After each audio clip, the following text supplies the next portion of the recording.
Good evening, good morning, good afternoon, good whatever time frame it is, wherever space location you happen to be, folks. Welcome once again to Nerd Week Live here on all of our various social media platforms, brought to you by us, the folks at Nerd Caliber. I'm Rodney Brown, the editor-in-chief of Nerd Caliber, first-person shooter on Facebook as a cosplay photographer, and I'll talk a little bit about that. And Burley_Adopter on Twitter as tech journalist and a bunch of other things. Joining me to round up some of the other us of the Nerd Caliber team is, let's see, this time we're going to start with the only one wearing a hat. Byron, introduce yourself if you would. Hi guys, Byron McNeil, aka Byron D0 on multiple facets of the internet. I am a contributing writer for Nerd Caliber. I once upon a time did social media at conventions. We don't really see much of those these days. Coming back, please, coming back. Yes. Someday. And I do a lot of digital art online. We're coming in the final week of the Ink/Digitober challenge. Today's theme was Wolfsbane. I drew a Wolfsbane flower. Yeah, they're getting kind of lame towards the end. I think that sounds interesting. I'd check it out because I don't know what a wolfsbane flower looks like. So it's very pretty. I'd get some education out of it too. There you go. And since you're speaking, oh sorry. I said since you're speaking, Gogo, introduce yourself. Hi, I'm Gogo Incognito. I didn't mean to cut off Byron. I really want to go and look at that flower art. Anyway. I have been a video hostess for Nerd Caliber for a good chunk of years, and there would be many cons where you would see me microphone in hand asking you questions, and again, I can't wait for that to come back because it's literally like my favorite job ever. Give me a microphone and people to talk to, asking them all sorts of questions. Nothing is better than that. In the meantime, you can find me mostly on Instagram at gogo_incognito. I'm going to have a bunch of new sets coming out, a bunch of new photo sets that take place under an amazing moon prop. It's very like moon goddessy, and it is safe for work. It's actually safe for work. So, hey, but I do recommend you be 18 and over to come to my Instagram. Also, exciting thing is this week I'm going to be shooting with another Nerd Caliber person who's actually the co-founder along with Rodney. I'm going to be shooting a brand new Beetlejuice video, and it's going to be so cool, and you guys will be able to check it out on Nerd Caliber's YouTube right here. Awesome. Speaking of Instagrams, Mr. Byron D0, where can they find your Inktober drawings and other stuff on Instagrammy? My tag for my art is the artist known as Byron D0. There you go. Yes, like the artist formerly known as Prince. Except the artist currently known as Byron D0, but that's too many words. The artist known as Byron D0. Exactamon. Awesome. Very cool. So when I was talking about cosplay photography, this past weekend we had our Cape Cod cosplay photo shoot week. This is the fourth year we've done it. It's held at a wonderful little place called the South Fleet Motor Inn in South Wellfleet in Massachusetts on the Cape, and we had some fantastic cosplayers, wonderful photographers, photographers who for the very first time did any cosplay photography. They'd never done it before, saw the event, they were local photographers, decided to take a break from shooting like beautiful and I'm sure expensive, seascapes and rock studies and whatever, and take pictures of people in costume. So that was really cool.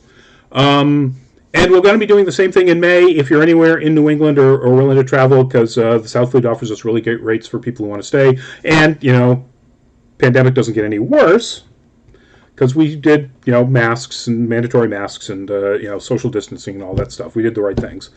We're going to be doing it again in mid-May, and we'll have the event up in a little bit once we pin down a couple of other details. But some interesting new ideas that we're going to be trying out for this one. So that's exciting. I'm so itching to go do a thing.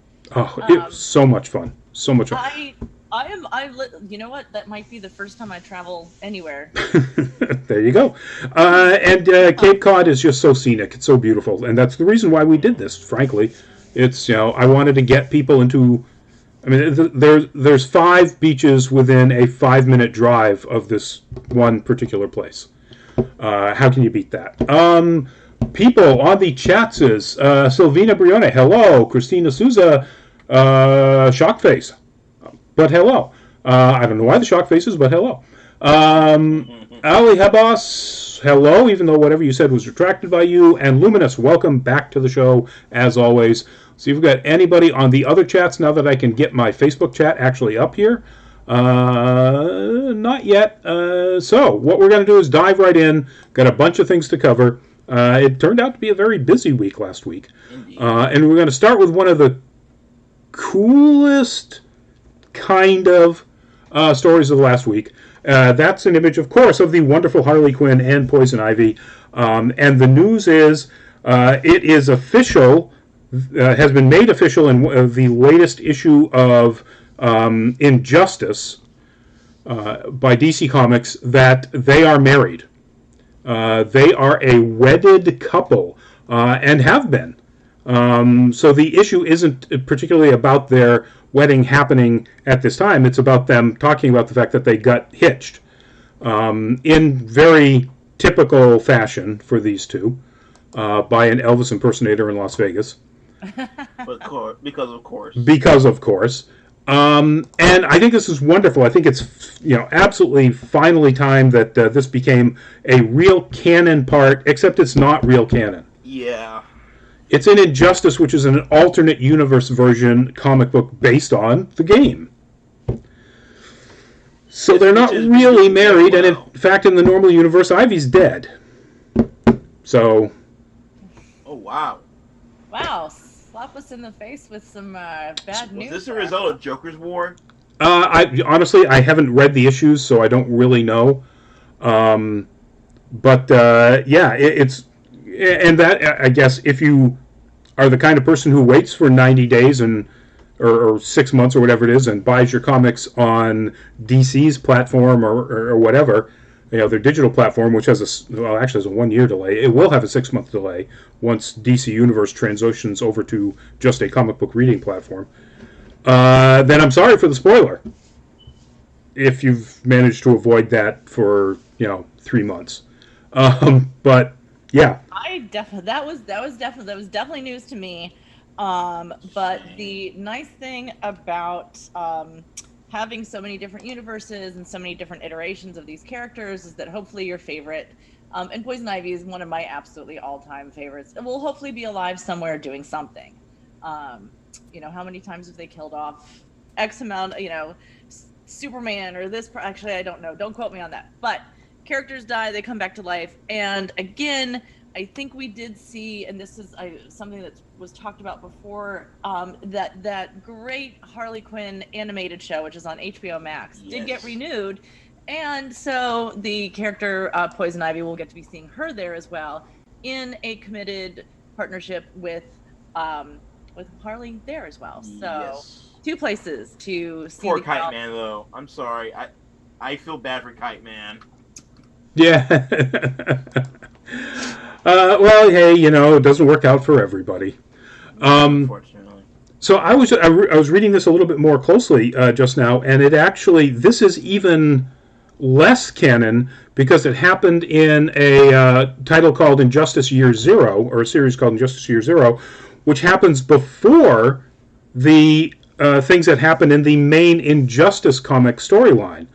So this wedding happened at some point a while ago, and who knows how well this is going to work out for them in the Injustice story. So it could very well be before the Resistance. Yes. Yay for DC for finally giving fans kind of what they want, and boo for DC for burying it in an alternate universe title. So. But once they've done it and then they see the reaction, they'll go, "Oh yeah, people love this," and they'll move it over to because you'd think so. Yeah. You'd think so. I've been seeing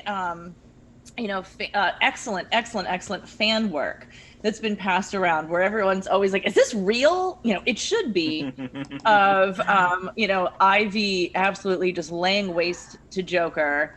as Joker's like trying to like disrupt their wedding, and Harley and Ivy, having wedded bliss, and it's just like, oh, please make it real. And they're like, all right, we will, but like this much. Yeah. Oh, and then as Rodney said, oh, and Ivy's actually dead. So I've actually been a part of that Ivy and Harley fan art thing for myself. Nice. Ship it. Yes, absolutely. Ship it like a Dutch shipping line. So it's comic books. Ivy's not going to stay dead. She's a plant. They can regrow. Happened to Groot. So we expect. Oh boy, teenage Ivy that was once married to Harley. Wow. Yeah, maybe not. Maybe maybe a pot will open and she'll be fully grown. Let's fingers crossed. Yeah. Because there are concerns there that we don't want to see addressed. We don't want to open that can of worms. Exactly. Waifu Pennywise, welcome back to the show.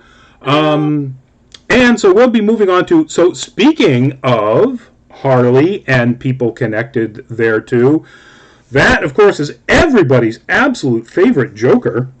Jared Leto.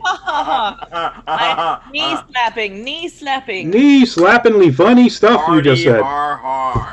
And guess what? He's actually going to get another shot at portraying the Joker in, of all things, the Zack Snyder cut Justice League.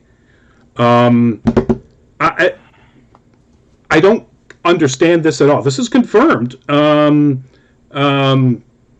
According to Deadline, they have confirmed that he will be in what they're calling Zack Snyder's Justice League. It actually has a real name now. And he is part of the new content that they were shooting within that $70 million budget that Warner/HBO gave Snyder to finish the director's cut, the Snyder cut. He managed to find enough budget to bring back Ben Affleck, Ray Fisher, Amber Heard. Why Mara? She's got like one scene. But anyway.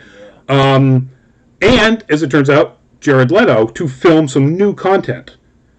I'm stumped. I can't see anything, and even what I know of how different Snyder's version was going to be, where the Joker at all, whether it's Leto or anybody, fits in. I don't get it.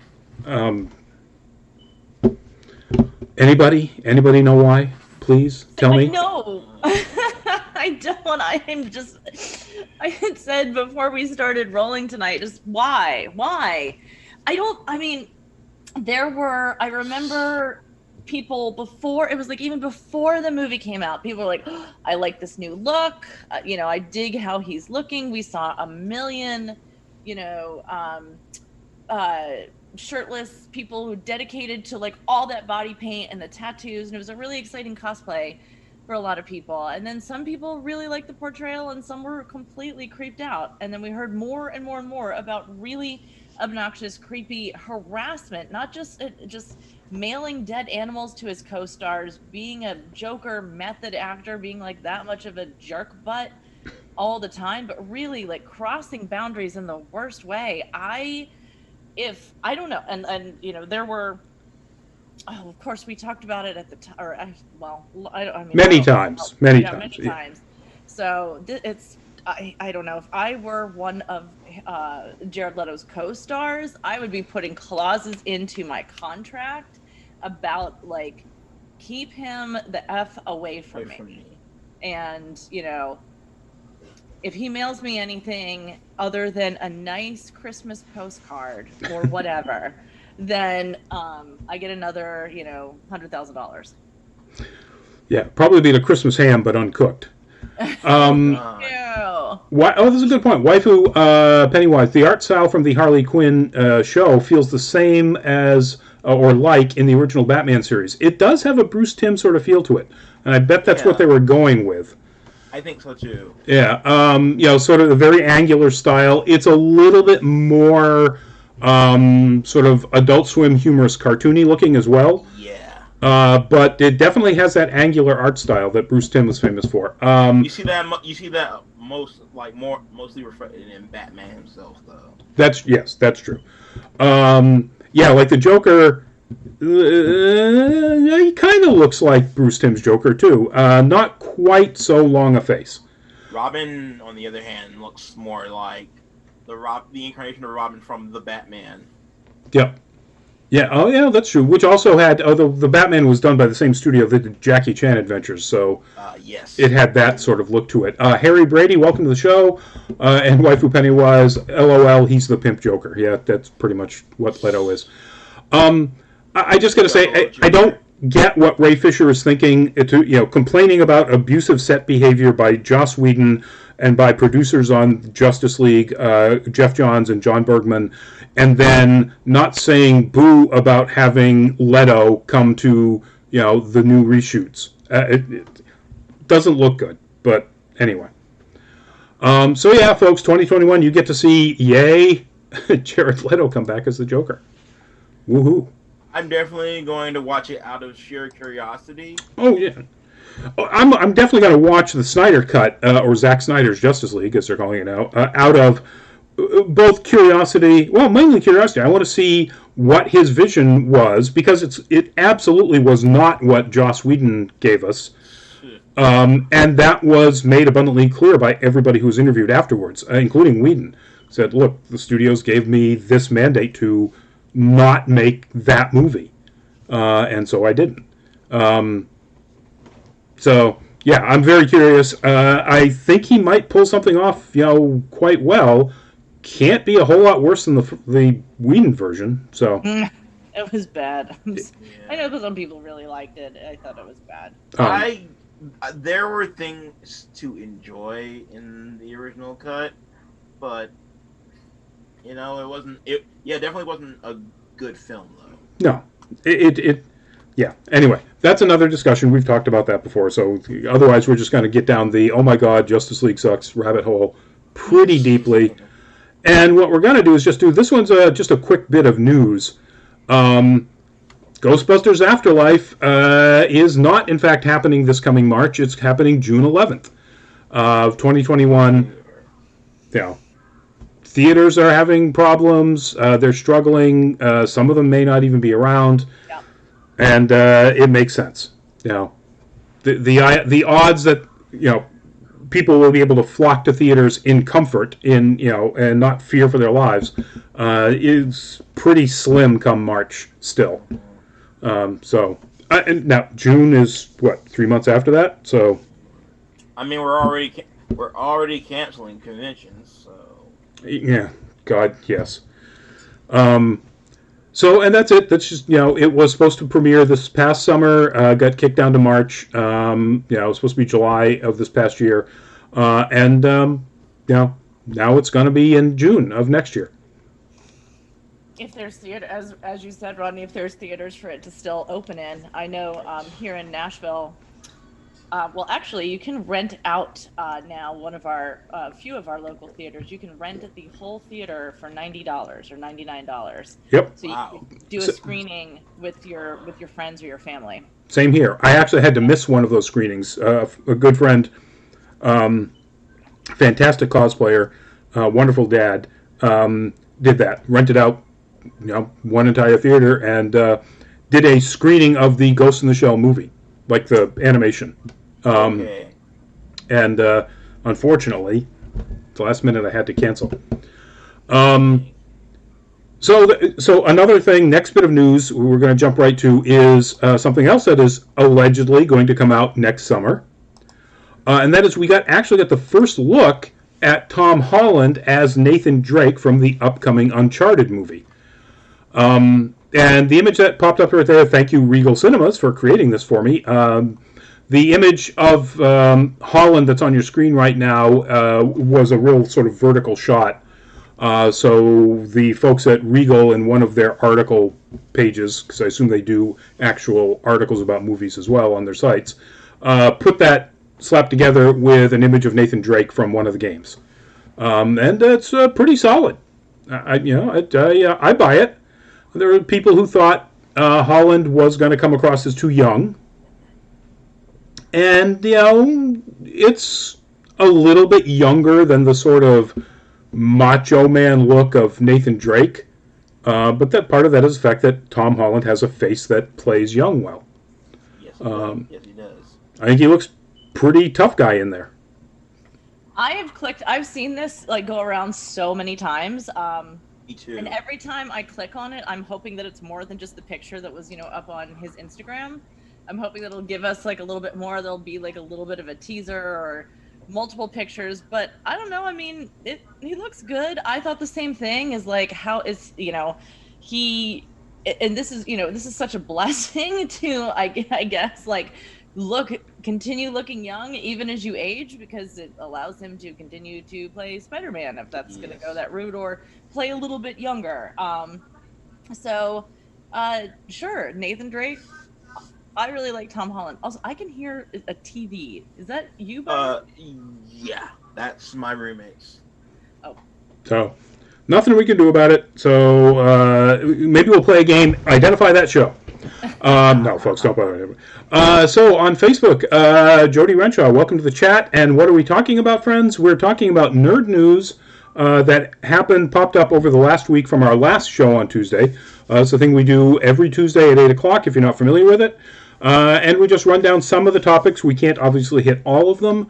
So we hit the ones that we find most interesting, most compelling, or could possibly lead to the greatest amount of discussion, which necessarily or not is not necessarily the next topic, because there's not. It's just news. That's an image of Stargirl from the first season. And the news is that in the upcoming season, they have cast two of the primary villains for that season, Eclipso and the Shade, DC villains. And I love that name. I really want him to have like a clack fan, like be shady. Well, yeah, the Shade. Sorry. The Shade. There have been various incarnations of the Shade's image. No pun intended.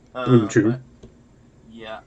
And one of my favorite ones is the one from the Justice League cartoon, where he has the top hat and the actual shades and a cane. So that's actually kind of what they're going with. Let me bring that image up there for people. So that, again, thanks to the good folks at Deadline for making this graphic. Those are the two actors and the characters they're playing. So you've got Nick Tarabay, who is going to be playing the Shade, the one in purple.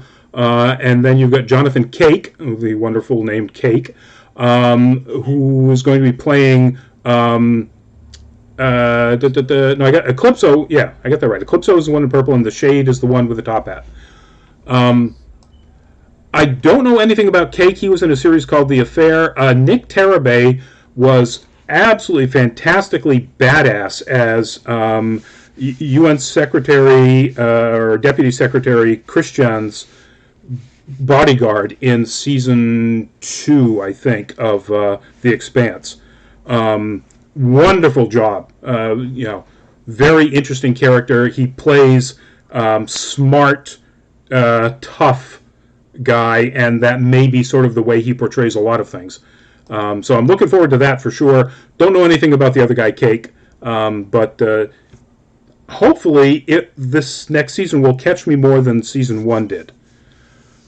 It was good. It was well done. I really liked the actress who was playing Courtney, Stargirl, but ultimately just didn't get me going past episode 5. I dropped it. It was one of those where if you've got so many things that you're trying to keep up with, that show wasn't holding my attention.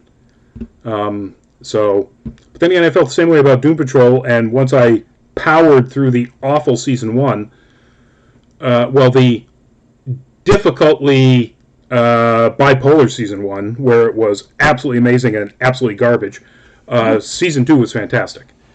So maybe that'll be the case with Stargirl, although it was never either, it was just sort of a nice flat meh. I don't know anything about Stargirl, so I have nothing to contribute to this. I'm excited to see Eclipso. That's really where my stance is. I just really hope they they do his actual outfit justice. Like the two sides. I think Jeff Johns even describes why he likes the character, about how part of it is how he looks. So, maybe they'll keep that look or something very much like it. I gotta say, if you go back to if I bring back the picture of Stargirl, they clearly aren't afraid of actually, leaning heavily into the costumes. That may, including the Injustice Society of America, was part of that first season, and it was definitely a costume fighter show. I want the pointy ears too. I don't know that he has it. I can't see it under the hat, but I assume that's the case. But speaking of shows that are returning, just announced American Gods will be coming back in January for season 3. And Neil Gaiman himself admitted that season 2 was not the best, which I find very refreshing. It makes me feel a little bit better about whether or not I want to give it, another try. But season 1 was amazing, and then I don't know if you guys all remember both showrunners left over money. That caused some of their best characters or actors to leave. Gillian Anderson. Jones got fired. That's sort of fallout from season 2. Christian Chenoweth left, and then season 2 they brought in a new showrunner, and then Neil Gaiman as sort of co-showrunner. And I don't know what Gaiman's influence in it was, but it wasn't good. It was a really tough slog. There was no tension whatsoever. All the tension, which should have been there, because a lot of the first part of it was the continuation of the road trip with the leprechaun. I can't believe I forgot his name. Mad Sweeney. Mad Sweeney and the wife. And all of that tension disappeared. There's just none of it left, or at least not in the scale that it was in the first show. There's nothing like the frightening tension of just being in the presence of Chernobog. None of that in at least the episodes I watched before I went, okay, this is just, let's watch people ride around on a magical merry-go-round for 20 minutes. It seemed like, and I don't know how much Gaiman had to do with this, it seemed like the most indulgent parts of all of the Neil Gaiman written and produced products of his own. I can't remember the titles of them. I should have looked these up. Dream whatever it is, Star something. There are moments in both of those movies where you just kind of go, yeah, all right. Sure, it's a beautiful, mystical, magical realism landscape thingy, whatever that they're going. Just get the story moving. And that seemed like an awful lot of what season 2 was for American Gods. And then Orlando Jones got fired over apparently his portrayal toughness, of being a badass who stands up to racism. I have a lot of thoughts on that particular incident too, but I'll try to keep them condensed. My thing about this is Orlando Jones articulated his points very well in a Instagram post, basically stating that the creative staff behind the show were more or less threatened by him. They felt threatened by him, and that speaks volumes about racial tension in America. Felt what? Physically threatened? No, well, they felt threatened. They felt threatened by his performance. Creative? Okay. You know what? We will. And I will. We'll talk about this another time so we can stay streamlined. Yes. Yeah. But that led to also the loss of Mad Sweeney, Pablo Schreiber. It led to somebody else jumped ship. Musa Kresh. Was she Belkis? I don't know. I'd have to look that up. I thought Belkis was. No, I mean, I don't want to make assumptions here because I don't know enough about the names. But yeah, so 3 very important characters are gone. And Gaiman, he put out a pretty long statement about this. America must be for all of us, and American gods must reflect that, he said. This season truly feels that it is as if it does. Like, yeah, it's a little late for that, Neil. Yeah. You kind of lost a lot of your representation when 2 of your most wonderfully outspoken female actors left at the end of season 1, and now ethnic actors are leaving at the end of season 2. America must be for all of us. Okay, all right, let's see you pull that off. But anyway, January, folks. If you want to see him try, January of this year or of 2021. Does it actually have a date? Not that I can see. So, good luck, Neil. Love your stuff. Love to see you get this pulled together. Speaking of things that could be horrible, Deadline is reporting, and this is one of those inside sources, that Tim Burton is looking to make an Addams Family TV series in which he would not only executive produce, but possibly or probably direct all episodes. Ugh. With the team that brought us Smallville, Alfred Gough and Miles Millar, head writers and showrunners. So, you're talking, they wrote Spider-Man 2, the movies Shanghai Noon, both of those series, created Smallville. Popular stuff, if not exactly great stuff. But then Burton.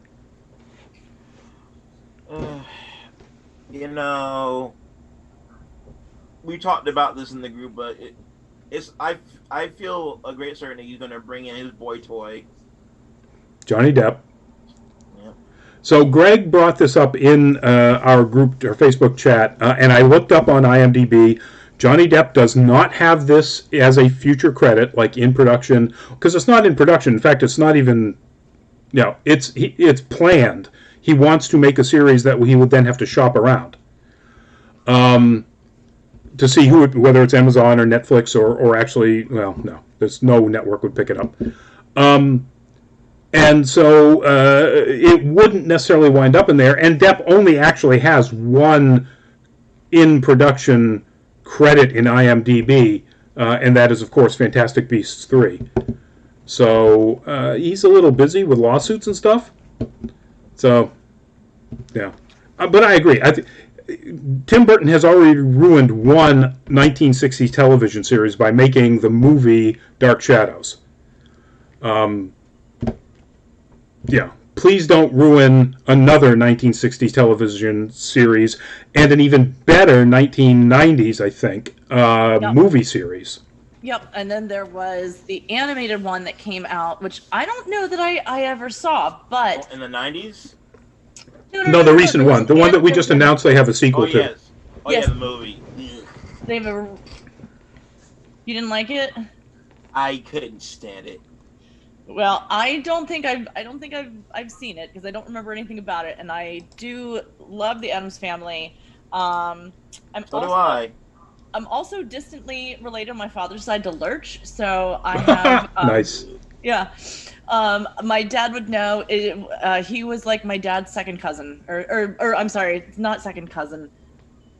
I don't know, something, but it was like in there. And I'd always hoped that when I'd go down for the big family stuff, big Scottish family, we'd go to the Highland Games and all that stuff down in the South. I always hoped he'd be there, and he never was. Aw, bummer. Bummer. He would have been a little bit older, but always hoped I'd meet him. But I grew up on the Addams Family, and that's actually the 90s movies will be the ones that here in my house that we're going to be watching for like the Halloween festivities. Yep. Because they're just the two. Don't watch Reunion. Not Reunion. Don't watch Reunion. The two with Raul Julia. Yes. Yeah. Yeah. Mm-hmm. Yeah. So, That's. I mean, I love John Aston as Gomez, but Raul Julia made Gomez. Oh yeah. Yes. Oh yeah. He was absolutely spectacular. And we started talking in our we being the Nerd Caliber folks. I'm talking to the audience right now. We started talking in group because I said, when I posted this info, I said, please do not whitewash Gomez Addams. Yes. Do not whitewash him. He is a Latin man that is absolutely part of like his, robust sensuality that is just, Oh, absolutely. He is, and again, played by Raul Julia. And then, again, I didn't see the recent animated one, but Oscar Isaac voiced him. Yeah. What I did hear is that it was a very good rendering of Gomez in not such a great movie. And I mean, Oscar Isaac, I think, would be an absolutely fantastic choice. Like he even said he tried to put more sensuality into Poe. Like he tried to like slip like, some bisexuality in there and bring out like some queerness. And I'd love to see what he would do with Gomez. Yes. But we'll be talking about why that may not be the case up at the end of the show. Right. I know. It's dream casting. You know what my dream casting is? I do want to see Johnny Depp as it, but only as Cousin It. He only appears covered in hair, and you can't understand a word he says. Those are the kind of roles he likes to play. Like that is true. He does. Yeah, actually, that's true. Except he can't be like super twee and Yeah. But no. So I think him or Crispin Glover. Oh my God! Can you imagine Crispin Glover as Cousin It? Everybody in it would be so much fun. What are you talking about? Oh, it'd be hilarious. But everybody in the Addams Family would be absolutely frightened. I gotta say, jumping back really quickly to American Gods, Crispin Glover is one of the best things consistently through both seasons. Mr. Universe, Mr. Universe or Mr. World? Mr. World. Mr. World is one of the creepiest, weirdest characters a creepy, weird actor has ever done. You couldn't have picked a better character actor to portray this, and he just eats it up, loves it. But then the rest of it. Anyway, so again, it's news that he's trying to do this. No network, so there's no time frame. We don't know when it'll happen, if it even happens, if it'll go into production, etc. But it's Tim Burton, so somebody's going to throw money at him. Yeah. It's going to happen. Surprisingly, he still has clout in Hollywood. He does still have clout, for some strange reason.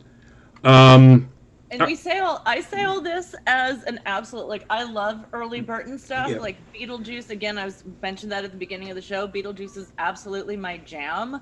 And again, it's a movie I can go back and watch a bazillion times, but that was 20 plus years ago. Yep. And he's had a lot of time and a lot of experience to keep up with the times and to not whitewash and to have diversity and inclusivity.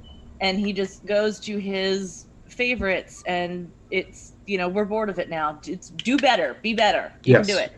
Well, ever since his divorce to Helena Bonham Carter, his well seems to be a lot more shallow.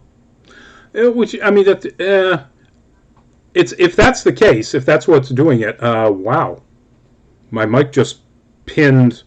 Whatever sound just happened to you folks out there from my mic, I apologize. It just pinned. I didn't hear anything. No, and I'm not sure if it is. It pinned coming out of OBS completely red. So I'm not sure what that was. I'm bringing my mic levels down a little bit just in case. Johnny, so yeah, Tim, do better. I had a point. There was something about try to make it like something, but I can't remember what. Ed Wood. Ed Wood was one of his best movies. Yes. Anyways, moving on to TV shows that do exist and are amazing. Archer got confirmed for season 12. Yay! Apparently, season 11 was a bang-up hit.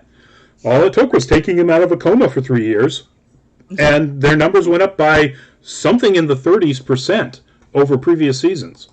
I'll have to go back and watch that because I used to be absolutely obsessed and would cosplay from it with our other Nerd Caliber stalwart hero, Greg Snyder, and always look forward to that. And then I just got really burned out when it stopped. I get it. They wanted to take it in different directions, and they absolutely have the cast to like sort of handle a bunch of different things, but I didn't always like the storylines or the alt universes or whatever was happening. So I didn't even know about this coma situation. But hey, if it goes back to like being like it was, like if they go back to actually being spies and stuff, I dig it.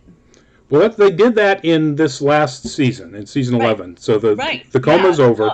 I'll totally go back and watch season 11 then, because I honestly got bored of all the different story stuff. Holy crap! That Luminous, this is a deep cut. Crispin Glover is mesmerizing. I recommend watching High School USA from 1983 with him, Michael J. Fox, and many more. I'm pretty sure I've seen the movie. I don't remember Crispin Glover being in it, and wow, that's just deep and nerdy there. Golf claps for you. Oof.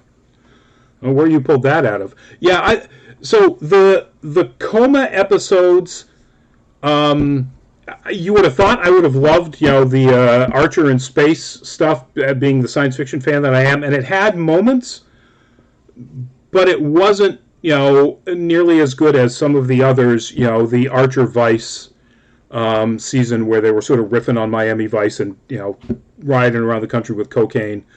Danger Island was okay. It had its moments, which is that's what that is from. But the 1940s Los Angeles, so the LA noir. That's when I stopped watching. It had some of the most biting social commentary jokes in a long time. It wasn't so much the pop culture stuff or even the really deep culture stuff that they make fun of, but there was just some lines about Mexican immigrants and black musicians and so on in 1940s that were it hurt. It was so spot on, funny, and just correct. Yeah. But then again, the rest of it was kind of okay. It was a sort of a silly storyline with stuff that they laid out and never really properly explored, like his whole PTSD, as a World War II vet. But anyway, that's getting into way too much depth about Archer. It's coming back. Let's see if they have announced when we'll get to see it. They don't usually do this. Yeah, no, they haven't announced when that'll happen. It takes time for them to write all this stuff. Sometime in 2021. That's as close as we've got in the article. All right, moving on to another TV series. So this is the top subject. This is, of course, Oscar Isaac from Ex Machina. Go watch it if you haven't seen it. It's so good.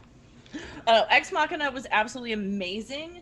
And you really get to see if you have seen if you have seen any of the new Star Wars where you see Oscar Isaac as Poe Dameron, and then you go and watch Ex Machina, it's really gripping. It's really good. You also can really see his range as an actor. Yep. And I love that because you realize he's not one of those actors who's like playing Oscar Isaac. He's playing the character that's been, given to him. So it's really fun to see. Yeah, I mean, he was one of the best parts of Sucker Punch. Sucker Punch. Yep. Yes. Yeah, a movie that I loathe. It's worth loathing. It does have some really interesting, cool bits. All around a really dumb and kind of abusive and pervy story. Exploitive, absolutely. Exploitative, thank you. It kind of just gives me, like, just thinking about it, I just kind of got, the hair stood up, and I got like the creeps, like, ugh, yeah. Yep. But he's amazing as amazing. One of the worst people ever created. Yes. But the news is he is supposedly, and this is another one of those Deadline inside sources stories, tapped by Marvel to play Moon Knight in the upcoming Disney Plus series. That would be so awesome. That would be awesome. You want to talk about tapping into range? Mark Spector ultimately, through both the use of fake identities as the sort of detective that he is. Moon Knight is sort of a Batman analog, obviously, if you look at the costume. Winds up with dissociative disorder, multiple personalities, an actual mental affliction, and then also on top of that winds up getting his powers from this Egyptian god, the god of the moon, Khonshu, and that doesn't help his mental state at all. So he is an incredibly effective crime fighter with some mystical powers, and is clinically has a mental condition. It's a really great character. Yes, he's right up there with the Punisher as far as being disliked by most of the Marvel universe. Yep. Again, a good chunk of the Marvel universe hates him. Like, the heroes hate him because of his methods. Yeah, he's not as brutal as the Punisher in the way of like picking a bunch of guns and just shooting everybody that all the bad guys. But his spiritual powers are pretty brutal, and he is one of the most effective combat fighters. He's like, in that case, he's like Batman, except he doesn't not kill, like which is Batman's big thing. And it all depends on who's in the driver's seat too. That is true. The various personalities will take over. They all were part of his sort of crime-fighting mercenary detective past, so they all get to tap into that ability. So they're all effective crime fighters. They're just all different, and some of them much stranger than others. My favorite one being Mr. Moon. Mr. Moon. I just love the design of Mr. Moon. All white, perfect suit with a. I'm trying to think who the cowl would be like. I don't know who's the cowl. It's sort of a Deadpool cowl, except it's all white with black for the eyes. And he's just one of the most stylish looking characters, and Mr. Moon plays that up. He is, he is erudite. He is polite. Just a really cool character. Yeah, he has like a noir vibe to him. Yeah. But anyway, it's a really cool character. It's going to be, I think, one of those that's going to take off, even though Moon Knight is technically a pretty obscure Marvel character. He definitely doesn't, fall into the Avengers, Iron Man, Captain America level of being well known. I just want to see him interact with Spider-Man. Oh, that would be wonderful, except Spider-Man is not going to be on any of the Disney Plus stuff, so... So Luminous, this is a good question. Hasi Joy, welcome to the show.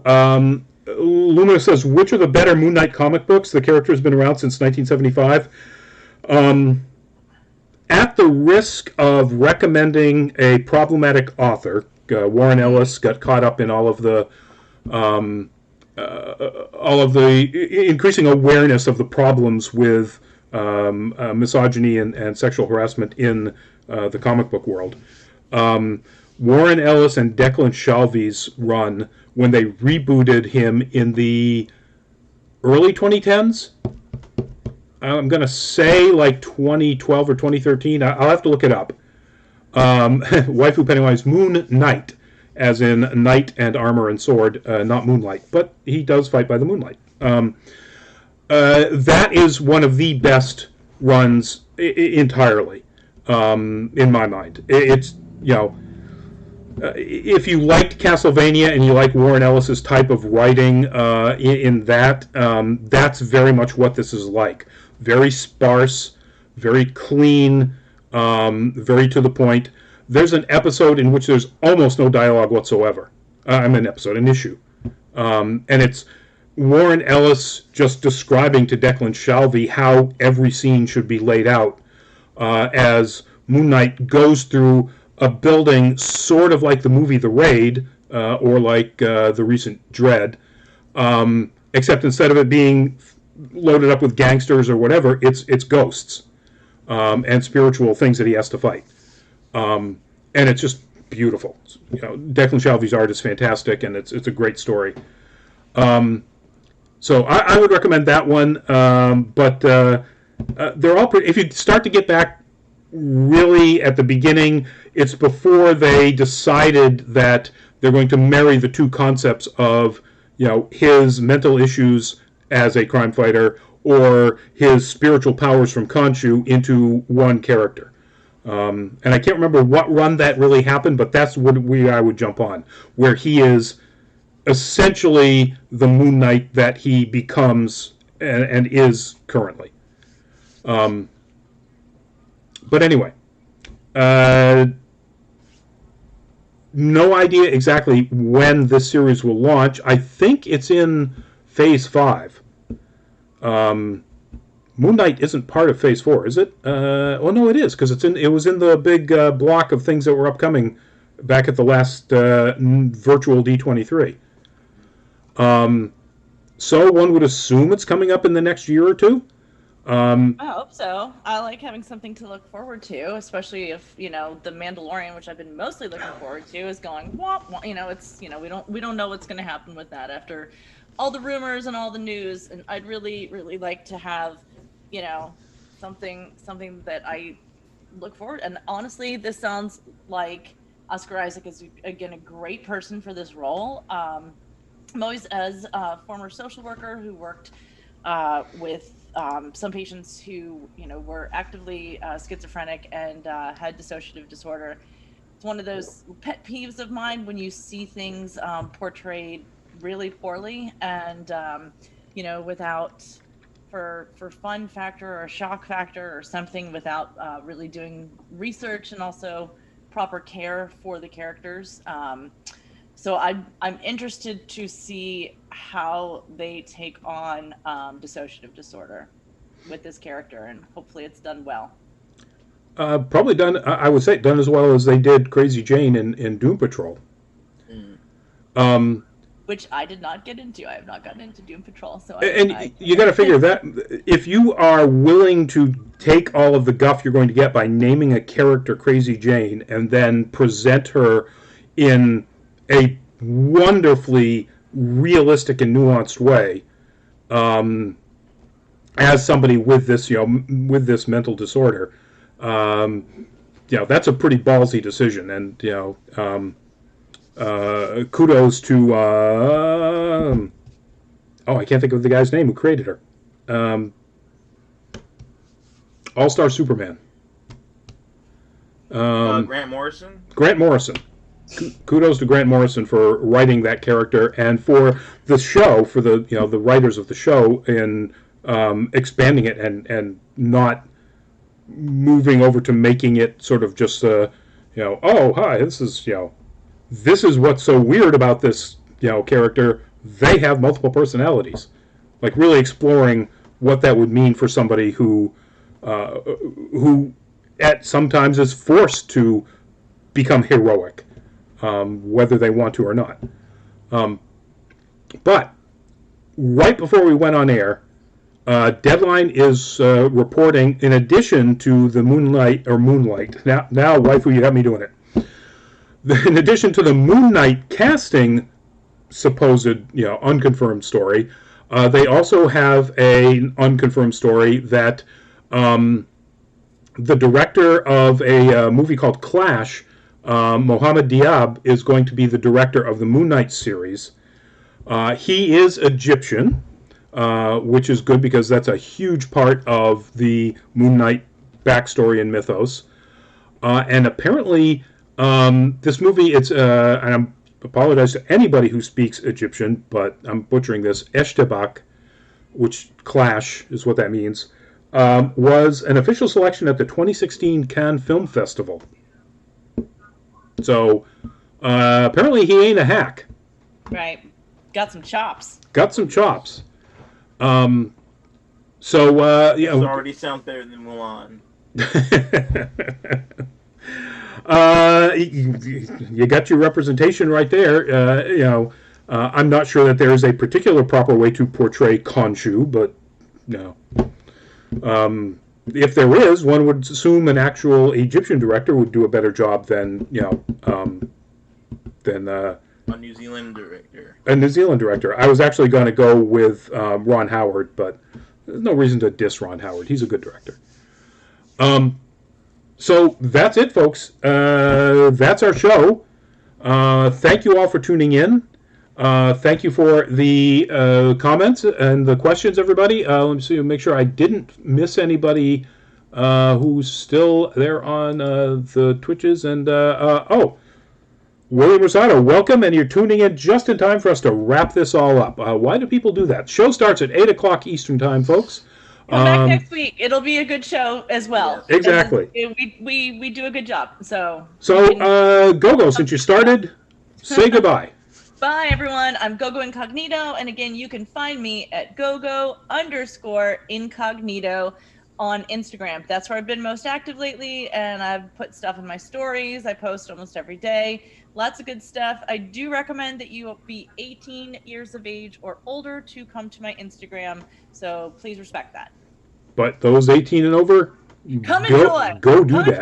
Go do that. Lots of boobs, y'all. Mr. Byron. Hello, Byron McNeil, aka Byron D0 on various channels of the internet. Lots of art all over the interwebs. Doing a lot of stuff on Instagram as well. Check out the artist known as Byron D0, all one word. See you soon. And hopefully we'll see a bunch of you Thursday night when we do our next edition of our new show, Full Fat Spoiler Chat. And as it says, it's a show with lots of spoilers. We tackle one show and talk about the quality of the show, the themes of the show, and this coming Thursday, 2 days from now, it will be HBO Max's Raised by Wolves. And I still have to think of an actual sort of snarky question title that doesn't give away stuff. But anyway, if you've seen it, join in. 8 o'clock Thursday night. All our shows are at 8 o'clock Eastern Time. And otherwise, we'll see you next Tuesday at 8 when we'll talk about more nerd news. Bye-bye.